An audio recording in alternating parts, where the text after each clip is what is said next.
Hey guys, and welcome to Ozzie Reviews, and welcome to February's Q&A.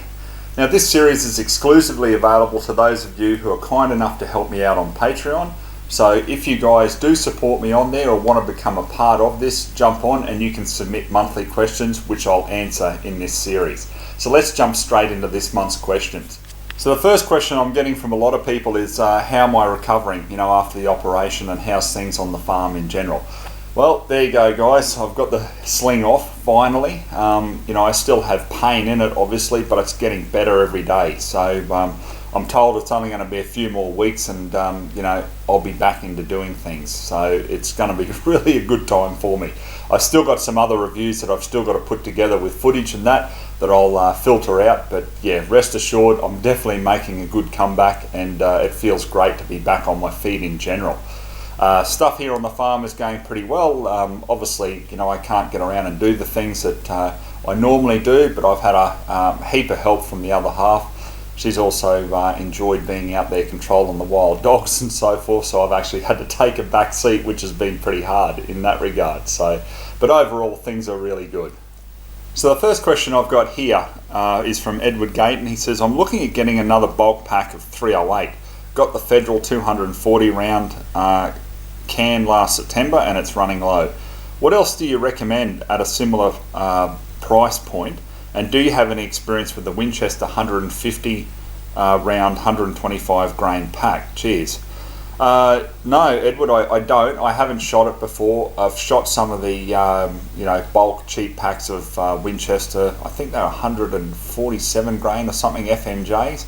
Accuracy was to be expected out of them. So mate, I'm not too sure what accuracy you're getting, but for me, my favourite is that OSA ammo, the 135 grain ammo. So that's loaded with Sierra Pro Hunters, and obviously made here in Australia, but obviously the projectiles are imported from Sierra in the US, and they're really well priced. I get them from Cleavers. They're $660 for a pack of 480 in the actual ammo can. And I mean, they last forever, and accuracy on them is just sensational. So, they might be a bulk pack, but the actual accuracy and the quality of them is right up there with the best of them. So have a look at that. The next question here is from F-Tops, and he says, I'm looking at getting a straight pull shotgun like the SHS STP-12 or the Pardus BA-12. Leaning towards the SHS because I've used that one and like it very much for its ability to lock the bolt back and release it with the press of a button. Will you be reviewing either of these firearms in the future, and can you give a recommendation? Mate, look, I haven't used them. I've gone in and had a look at a couple of the lever action shotguns, obviously the Adler and the Pardus. There seems to be a lot of them on the market now, and they seem to be of all the same quality. So it doesn't matter whether you've got a lever action or a straight pull there. They seem to be always around that price point of under $1,000 or hovering around there somewhere. So I'd like to see a lot of like straight pull stuff and lever action stuff come out of the US with a lot of the top brands. I mean, I'd like to have that option of quality, but we've only got what we've got at this stage. But if you've used that SHS and you really like it, mate, just get that. At the end of the day, it's like anything. I can give you a recommendation there, but if you actually don't like it at the end of the day, it doesn't feel right for you, well, definitely don't get it. So always go for a firearm that comes up to your shoulder, feels really nice, and something that you really like. So yeah, I'd say get the SHS. And the next question I've got here is from Martin Tolomeo. I hope that's how you pronounce it there, Martin. He says, have you done any reviews on spotting scopes in the lower to mid end price range? No, I haven't, mate. I did actually own one of the Leupold Gold Ring spotting scopes. Now, can't remember the exact magnification on it. Off the top of my head, I bought it many years ago, and it was really good. But then I found that with that, I had a decent power optic anyway, so I could see where my groups were going when I was shooting at 100 and 200 yards. So there was really no need for it, and I on-sold it. But look, it depends on what you're actually going to be doing. Like, I mean, are you wanting a spotting scope for, like long range shooting, as in, 500 plus, yards or meters, or are you wanting something that you can just take out the range and look at your groups at 100 or possibly out to 200? So it depends on what you're going to get, but Mate, honestly, I went for the loophole because I found that it was more of a budget price, but obviously quality as well. I do see them as a fairly good benchmark. I've had numerous scopes of theirs, spotting scopes, range finders, all that sort of thing. And to be quite honest, I can't fault them. I mean, they're not up there with the likes of, Swarovski and stuff like that, definitely not. But they are just a good rock solid benchmark, if you understand what I mean. So depending on what your use is would depend on which way you go with it, as in what price and what quality. But honestly, have a look at the loophole ones. There's a heap of different ones with magnification ranges, and honestly I think they're really well priced for what they are. Now the next question I got here is from Paul Ayres, and he says, hi Ozzie, just wondering what your thoughts are on the 243 vs 260 Remington as a rifle for wild dogs, pigs and goats. Have you reviewed any rifles in 260 Remington? Mate, no, I haven't. 6.5 Creedmoor has been my preferred caliber, in that 6.5 caliber range. So there's a lot of different ones popping up. Look, a lot of people just love the old 6.5 but 55. But getting back to it, look, if you are looking at a 6.5, I'd definitely say go 6.5 Creedmoor over 260. A lot of people go, but I can get another, 70 feet a second or something with the 260 over the 6.5.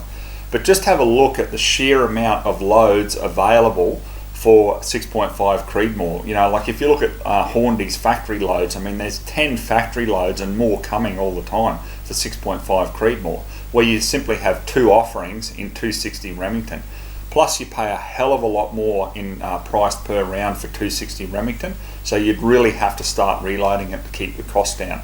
So I know you said 243, but this is where I'm going with this. So very much like the 6.5 Creedmoor, if you want to go 243, it's the same. I mean, there's 10 factory loads there from Hornby as opposed to the 2 for the 260 Remington. So mate, honestly, for dogs and pigs and everything like that, to keep the cost down, you cannot go past the 243 out of the 260 or the 243. If you wanted to go up to 6.5, I mean, I wouldn't, as in 6.5 Creedmoor over 243, I wouldn't even go to that just for pigs and dogs and stuff like that. I mean, because 243 is going to do it no problem whatsoever. Okay, examples for like ammunition costs. Look what Lithgow are doing through OSA now. They've got their own ammunition line in 243, and I shot those 100 grain Game Kings when I reviewed the 243 Lithgow rifle. Those things were just as accurate as can be through that rifle, and you're looking at a real budget costs as well, as opposed to what you normally would pay for a lot of the imported ammo. I mean, if you're using 100 grain Sierra Game Kings out of a 243, you will drop any pig you want here in Australia, hands down with that. All you got to do is use the correct shot placement, and that projectile will perform, trust me. So that's the way I'd go, mate. 243 definitely. Now the next question I've got here is from Lindsay Yule, or Yuili. Sorry mate, you'd have to correct me on how to say that. I'm not the best at pronouncing a lot of surnames. Says here, hey Oz, just bought myself a lever action in 44 Magnum for some cowboy style shooting. With the cost of factory ammo, especially in the larger calibers, would love to hear your thoughts on reloading, mainly thinking of presses, single stage versus multi-stage. Any guidance where to find some good info for this skill set would be great too. Cheers, Lindsay. Look mate, for that definitely I'd be looking at look, it depends on how much you're going to shoot, let's be honest. There's no use getting a multi-stage, like a progressive press, as they call it. Like if you're only going to shoot a handful of rounds per year, I wouldn't recommend spending the extra money to do that. However, for the 44 Magnum there, like to me, like Dylan is the king of presses. So have a look at them, like the 550 or the 650 model, and you'll probably be paying, like once you get all the extras and everything like that, I found when I was originally looking at it, you're going to be spending about that $1,000 mark all up once you get all these extras. So have a look at it and just weigh it up, because I do know that, like, obviously 44 Magnum isn't very cheap to shoot. I mean, let's face it, it's a big hunk of lead going down range, isn't it? So to get into reloading for that would be quite sensible. So I'd have a look at one of them, a progressive reloader. So there's multi-stages on it. You can pump out a couple of hundred rounds an hour easily with it. So yeah, I'd look at that. If you do not want to shoot too much, if you're just going to engage in maybe a bit of cowboy shooting, once every 3 months or something like that, and you might fire, I don't know, maybe 60 to 100 rounds, maybe a single loader would be better for you to go with. I'm just sort of getting the gist here that, obviously it may be your first time at reloading. There's a heap of really good reloading books that are around and a lot of info online. Go to Dylan's website and actually have a look there, because they give you a lot of information on how to start and how to do it.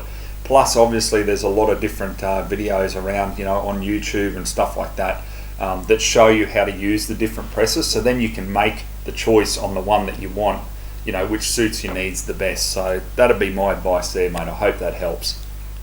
The next question I got here is from Dunksy. He says, "G'day Ozzie, do you think we'll ever get semi-autos back onto the normal license categories and relax regulations regarding suppressors?" Good question, that one, mate. It's something that I do get asked a fair bit, especially with the suppressors. Now, I honestly think that suppressors will be made legal across Australia in the very near future. Why I say that is you see New South Wales seem to be issuing permits to a lot of farmers, feral pest controllers, stuff like that. So it's starting to move into into play there. We've also got the LNP down in Tasmania promising if they get elected, then they will just make suppressors legal for licensed shooters. So there seems to be a bit of talk about it. On top of that, I remember reading the findings from the Victorian government. Now, this was on the Victorian government website there, where they did a whole study into it. They looked at the US, they looked at Canada, they looked at New Zealand, they looked at the UK. And look, I won't go into a heap of detail here, but basically the conclusion was that the benefits far outweigh any risk to the community or to public safety. So when you've got that coming from a government website, that is a lot of ammo, pardon the pun, to fight to justify why suppressors should be legal. And why shouldn't they? I mean, at the end of the day, it's the firearm that does the damage, so a suppressor should be treated, in my view, just like any other accessory. If you're licensed, what's the problem? So on the last part of that, with regards to getting semi-autos back, look, I don't see Cat Ds coming back anytime soon. There's been a lot of people who have tried, and good on them for trying, to try to rally up support and all that sort of thing. I mean, years ago when I did the template letter, there was a lot of arguments to justify, why we should have laws very similar to New Zealand, for example. If you're licensed there, makes no difference really what type of firearm you got. If you've got a semi-automatic or you've got, a bolt action or whatever, I mean, it can still cause damage if you have that ill intent. So for me, I'd like to see obviously that become legal, just as in New Zealand, because they have the stats to prove that it's not a problem with licensed shooters. However, the reality of it here in Australia is, unfortunately, if you actually have a look at the PM transcript, so when John Howard first addressed shooters in '96, he said there, and one of his key words was he wanted to change the culture here in Australia. Okay, so that's going to take a lot to change back, because how many people do you know, and all of us, will know people like this, that are sitting on the fence or don't know much about firearms, and as soon as you mention semi-autos, it's like, oh my god, the world's going to collapse. And that's just pure brainwashing. They know nothing about the functionality of the firearm, what it looks like, or anything like that. All they've been brainwashed to believe is it's semi-auto, it must be bad, it must be evil, it's there designed to kill children, all this sort of BS. So that's going to take a lot to revert back. But in saying that, how many of us, licensed shooters are out there and we're encouraging and we've introduced, friends and family and stuff like that to the true side of the shooting sports and recreational side?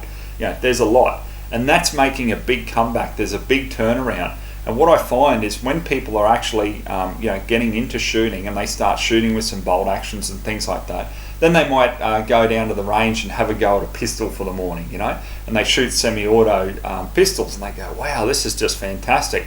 And then they start exploring, and then they start researching and delving into it a little bit more for themselves. And that's when they realise that there's a whole heap of BS surrounded by the laws, of firearms here in Australia, because there's so many contradicting parts to it. Like for example, you have a Ruger Charger. on a Cat H license, so a cut down version of the Cat C Ruger 1022. But I know you can't have a Ruger 1022 because that's a semi-automatic rifle. The world's going to collapse basically. It's things like that that are very contradictory in my view, and I believe that that's why a lot of shooters, who start getting into shooting for the first time, and then when they explore different contradictions like that, they start changing their attitude. So where I'm going with this is, if you get more shooters to introduce friends and family and things like that into the real side of shooting, absolutely I can see it coming back to normal license categories.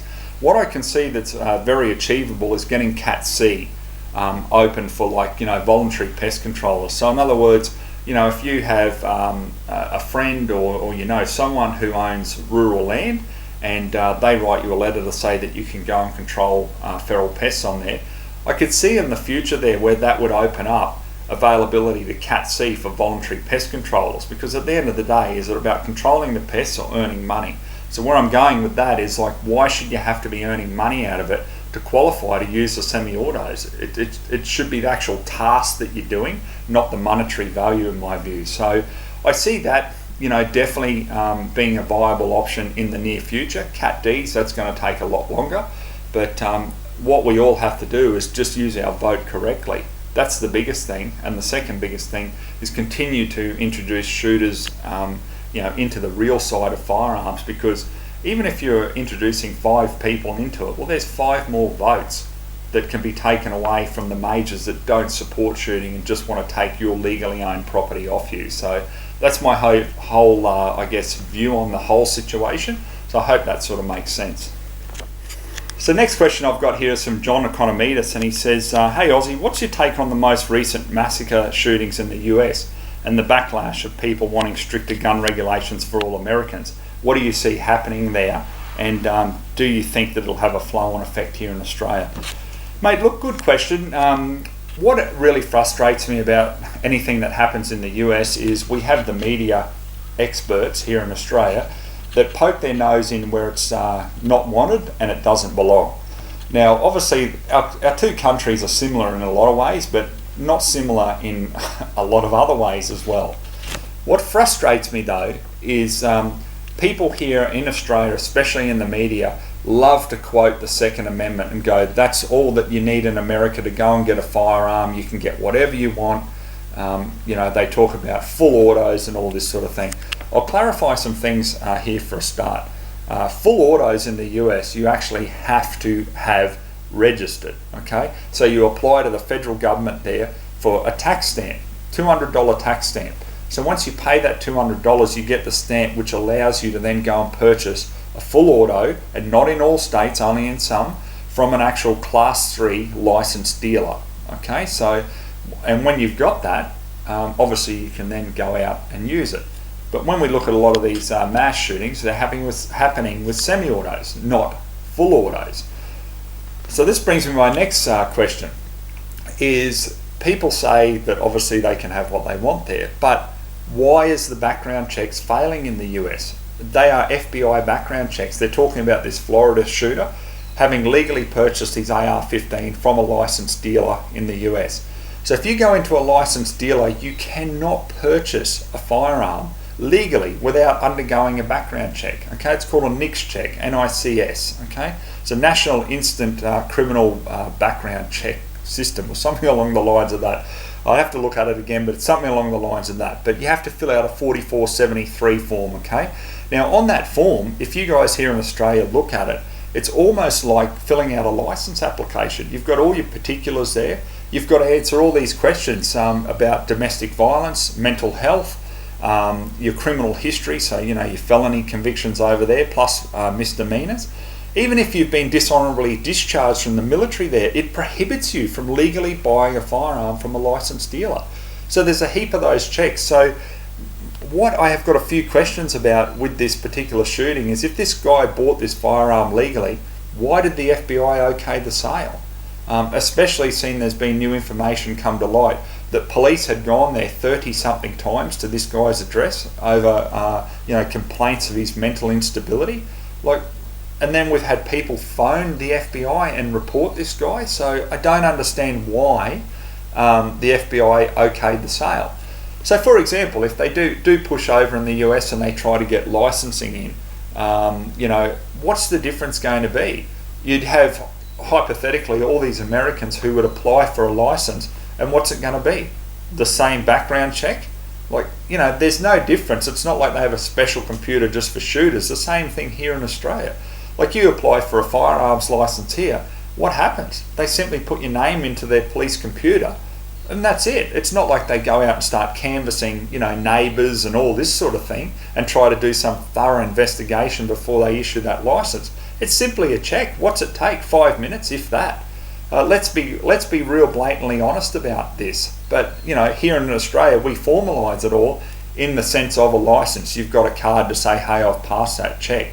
In the US, well, they don't have the licensing, they just have the background check. So it's not going to make any difference in my view, absolutely none. But I know that they're pushing for registration in the US because the anti-gunners over there know if they can get registration of firearms in, they can do exactly what they've done here in Australia since 1996, and that's push for bans on everything else. Look at it here. We've had magazine restrictions. The bans on different magazines have come in since 1996 for our Cat A and B firearms. We've also had caliber restrictions. You can't get a lot of calibers in a lot of states, 338 Lapua and so forth. Even though the law says you can, it's the people sitting in the firearms registry that have their own personal opinion going, no, you shouldn't have that. And then they've gone to the extent of what they've done here in Queensland and changed most of the range templates so that when you apply to actually say, I want it for target shooting, weapons licensing turn around and go, oh, well, unfortunately, there's nowhere that you can shoot them. But they're the ones that went around and changed the templates. So, it's a very sneaky way to do it in my view. But that's what happens. Then obviously we've had cosmetic appearance restrictions since 1996. So, if you've got a pistol grip on some firearms in some states, like you just Cat A and B firearms, they're banned. Look at WA. Also too, New South Wales, ACT, no folding stocks or adjustable stocks. It's just crazy. So the last thing they've done is obviously the recategorisation of lever action shotguns. So this is where I go back to, what allows them to inflict or impose all these restrictions? Registration. So that's what the anti-gunners want. When they're spruiking off in the US and saying, we need stricter gun laws, we want thorough background checks. They don't want to change the background check system. I mean, how much higher can you get than an FBI background check? What they're pushing for is registration. And there's only one reason that they're pushing for registration, and that's so that they can do exactly what they've done here in Australia since 1996, and that's push for restrictions on everything else. Mark my words, you've only got to go onto the internet and have a look at the Prime Minister transcripts for 1996, and John Howard clearly said all they want is the semi-autos. They're the damaging firearms that need to be removed from the society. So we got rid of semi-auto rifles and shotguns for normal use. And what's happened ever since? Just a continual assault, and it just continues on and on and on. So that's my take on it. I don't believe the NRA will give an inch, because they don't. They never do, because unfortunately, the antis can't be trusted as just wanting reasonable restrictions, because there's always a hidden agenda, and history has taught us that. So on to the next question, the ask there, John, sorry for the long-winded response with that, mate, but it's something that I do feel fairly passionate about, as most people know. You've asked here, in addition, how do I feel about YouTube's pathetic attempt to strike, cancel, or remove or demonise gun-related channels? People as yourself have worked very hard for many years to attract subscribers to their YouTube channels, and these lefties are penalising them with just a push of a button to enforce their agenda. Mate, absolutely. What can I say? It's always a threat. And I look at, for me, the past 6 years, I've given up, just virtually all my free time. Every weekend, that I've had to film, or friends come and help me out or whatever. I've given up so much of my actual free time in my life to produce over 300 videos. A video usually takes a day or two of filming or more, when you put the editing into it. So it's a hell of a lot of time. And yeah, it would be a sad thing, but it's something that, I'm always prepared for. So, if it happens, it happens. I certainly hope that it doesn't, but it won't stop me. Like, I'll just move to another platform or something like that. But I think that it's pretty disgraceful. Now, you asked another question here about projectiles, John, so I'll answer that too, mate. Just give me a minute to have a quick look. Just say here, with all different types of projectiles out in the marketplace today, it gets quite confusing regarding the projectile to use on what game and what situation. Hollow points, soft points, FMJs, etc., etc. If not too much trouble, could you please help me narrow it down to perhaps 2 or 3 types of projectiles and explain the use? Mate, I've got 2 videos that explain it perfectly. It's in the beginner series that I've got, so just go to the playlist on YouTube, and I've got one there for choosing the correct type of rimfire ammunition, and also choosing the correct type of centerfire ammunition. So with the centerfire one, for example, I show like a rapidly expanding projectile, and I also show a normal hunting projectile, which is for deeper penetration with controlled expansion, and then I show you a match round, or very similar to FMJs. A lot of match rounds are, because they're not designed to expand. So mate, have a look at that, because I've even shot into basically a tree branch to show the difference in how those projectiles react when they hit something. So please take a look at that. I think it'll help you out. Now, the last question I've got here is from Ellis, and he says, "Hey Ozzie, I'm looking to buy my first pistol. I've been looking at what STI offer. Currently I'm keen on the DVC Limited 2011 or the Edge 2011 in 9mm. So far the videos are predominantly American review the major positive between the 1911 and the 2011 as having huge capacity magazine. Living in Australia, does it make sense to buy a 2011 over a 1911, considering we're limited to 10 rounds? Do you know of any other highlights and features between the 1911 and 2011 guns which are not based around the 23 round magazine? STI isn't cheap. I don't mind putting the money into quality, but if I'm not getting features that won't apply to me, what's the point, basically? So, mate, I agree with you completely there. The 2011 frame was bought out because obviously they wanted a 1911 but with higher capacity. So what they did was they changed from a single stack magazine in the 1911 to a double stack mag in the 2011 frame.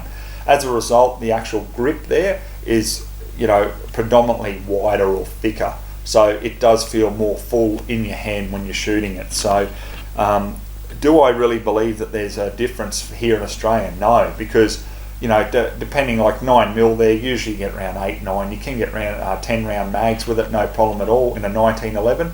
And obviously that's ample for the matches here, because that's all that they legally allow. So would there be a point in going to 2011? I don't think so, unless you've got really large hands and you wanted that grip to feel more fuller in your hand. Then I'd suggest, yeah, definitely go for it.